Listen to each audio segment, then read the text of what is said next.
किसको बताया? क्यों पार्टी खराब कर रहे हो यार तुम। किसको बताया? क्या तरीका है? मेरे को बात है, तो नहीं पता मैं कहाँ है वो, किधर गए ये सार भाई, और ये गलती तो तुम अब आज की प्रेस वार्ता मुख्यतः से संगठन विस्तार के संबंध में बुलाई गई है, जिसमें मुख्य रूप से ब्रज प्रदेश के अध्यक्ष जहांगीर अलवी साहब एवं प्रदेश के वरिष्ठ उपाध्यक्ष कुंवर एहतशाम अली बाबर साहब एवं मैं उपस्थित हुआ हूं, जिसमें हबीब साहब को जिम्मेदारी देने के लिए और भी संगठन विस्तार के लिए आज प्रेस वार्ता बुलाई गई है। दूसरा है कि पीस पार्टी ने आज प्रत्याशियों की घोषणा की है, जिसकी घोषणा उलेमाए इकराम ने की है, क्योंकि पीस पार्टी ये मानती है कि उलेमाए इकराम के नेतृत्व में मानवता के हित को देखते हुए कार्य बेहतर किया जा सकता है, क्योंकि उनको जानकारी है। उन्हीं ने हमारी 4 प्रत्याशियों की घोषणा आज की है। दूसरा ये है कि आगरा आगमन पर मुझे ये बताते हुए बड़ी खुशी हो रही है कि हम लोग आगरा की भी सभी सीटें जहांगीर अलवी साहब एवं यहाँ की टीम, निसार साहब, हबीब साहब एवं तमाम साथियों के नेतृत्व में हम लोग सभी सीटों पर चुनाव लड़ेंगी पीस पार्टी।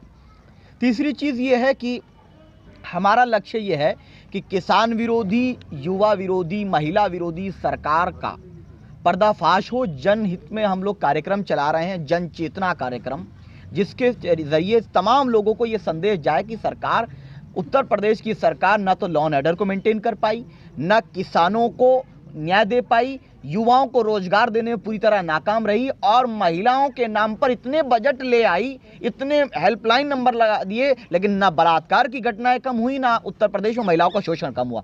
और सबसे ज़्यादा उत्पीड़न ब्राह्मण समाज का, गुज्जर समाज का और पाल सैनी समाज का सबसे ज़्यादा उत्पीड़न, राजनीतिक शोषण हो रहा है। लेकिन अब हम ये बताने के लिए तैयार है पीस पार्टी कि अब गुज्जर के बेटे का एनकाउंटर करने की हैसियत मेरे जातिगत भाई योगी आदित्यनाथ जी की नहीं होगी। अब किसी की हैसियत नहीं होगी कि पाल सैनी, प्रजापति मौर्य, कुशवाहा का कोई फर्जी एनकाउंटर कर दे, जाट का, ब्राह्मण का कोई फर्जी एनकाउंटर कर दे। पीस पार्टी की सरकार बनेगी तो झूठे एनकाउंटर करने वालों पर भी कार्रवाई करेंगे। 3 मुद्दे जो मुख्य हैं जिस पर पीस पार्टी चुनाव लड़ रही है। पहला मुद्दा है पृथक प्रदेशों का, कि छोटे प्रदेशों में, और यहाँ बेंच की मांग उठती रही, हम बेंच की मांग ही नहीं करते, हम अलग प्रदेश की मांग करते हैं, छोटे प्रदेशों की। दूसरा पूर्ण शराबबंदी।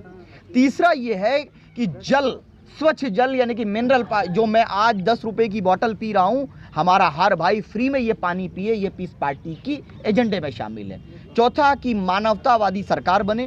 कोई भी सरकार देश की आज़ादी से लेकर आज तक मानवतावादी नहीं रही। कोई पिछड़ों की बात करता है, कोई अगड़ों की बात करता है, कोई दलितों की बात करता है, लेकिन कोई संपूर्ण मानवता को न्याय देने की बात नहीं करता। आखिरी चीज़, हम ये मानते हैं कि भारत के अंदर जिस तरह किसान लड़ रहा है, ये उनके अधिकार की लड़ाई है और पीस पार्टी किसानों के साथ खड़ी है।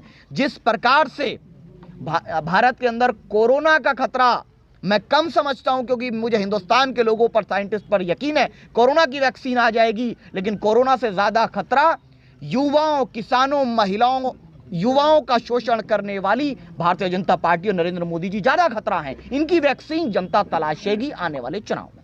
जी, अभी तो प्रेस करनी थी, अरे प्रेस करनी थी। मैं कार्यक्रम केवल प्रेस को बाबर साहब यहाँ मुख्य अतिथि हैं, जो हमारे वरिष्ठ उपाध्यक्ष हैं, और जहांगीर साहब।